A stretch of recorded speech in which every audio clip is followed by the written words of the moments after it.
Hey, what's up guys, this is Akshay and today we have with us the Prestige Roti Maker, and I got this from a local shop for 2375 rupees, and on Amazon this is available for 2700 rupees. So in this video let's unbox this beast.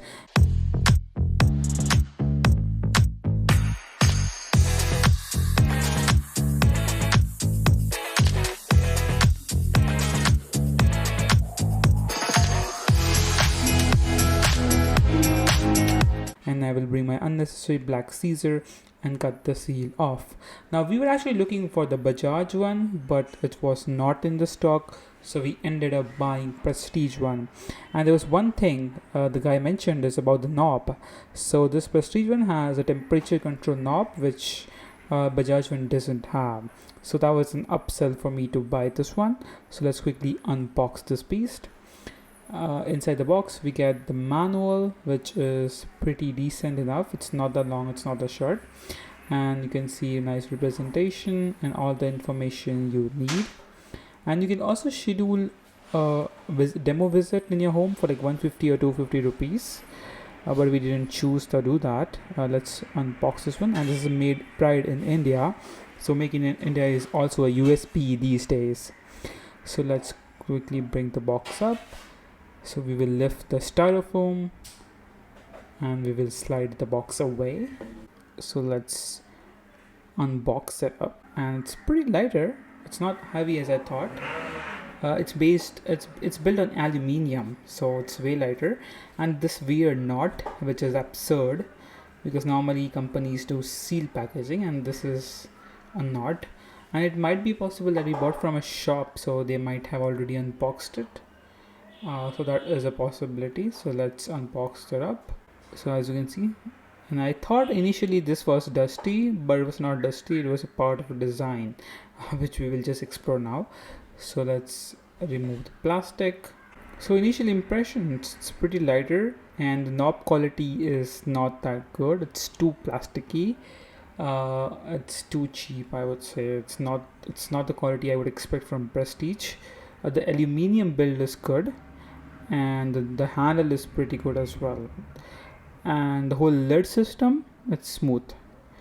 And let's remove the plastic, and the finish is nice. This is non-stick, by the way. You should avoid non-stick, but there is no other option for these makers, and all you have to do is just press it so that the dough gets straight, and then it cooks away and it pops up. So that we will show you in the demonstration part.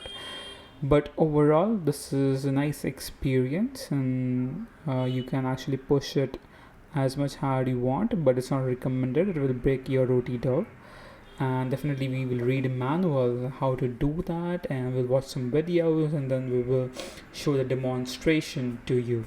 So let's try to turn this on. We will connect the cable, we will remove the strand. Pretty nice packaging, I would say.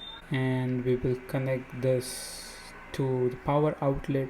Now I would say the price and everything is similar to the Agaro oven that we bought, which I will also give you the link right here.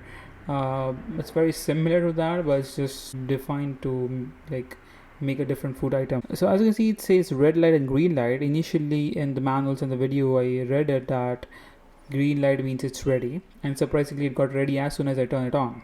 So I might cross check in the manual, but ideally it should only turn green when the device is heated itself and it's ready to make rotis. So when I lower the heating, it actually turns off, which is ideal, and as soon as I increase it, the greens turn on. So the light is actually working, but it's on by default. I don't know why.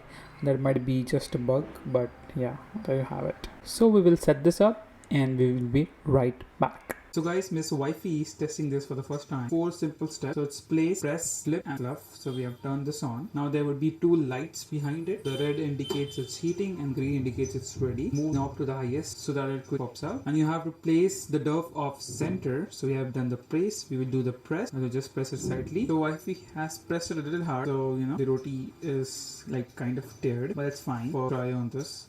And you have to flip it. And the last would be the fluffy baked. And we can hear the smell,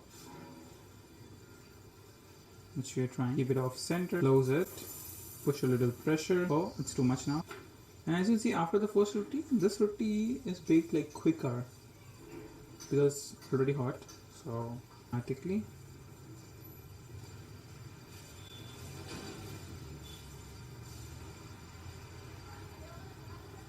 flip it up. Now close the lid. Here you see it's nice, crisper, but it haven't fluffed as they show in the video. And it's already, it's a kind of reddish, so it's over baked on that side. I think the fluffing depends on how good your dough fluffs.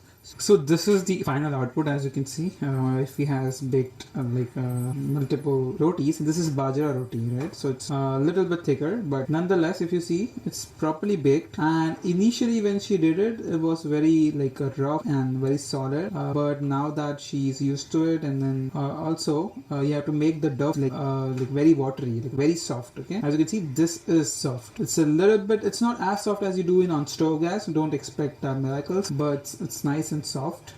As you see, this one is also softer, but if you see this one, this is also softer, but this one, as you see, it's more pressed, right?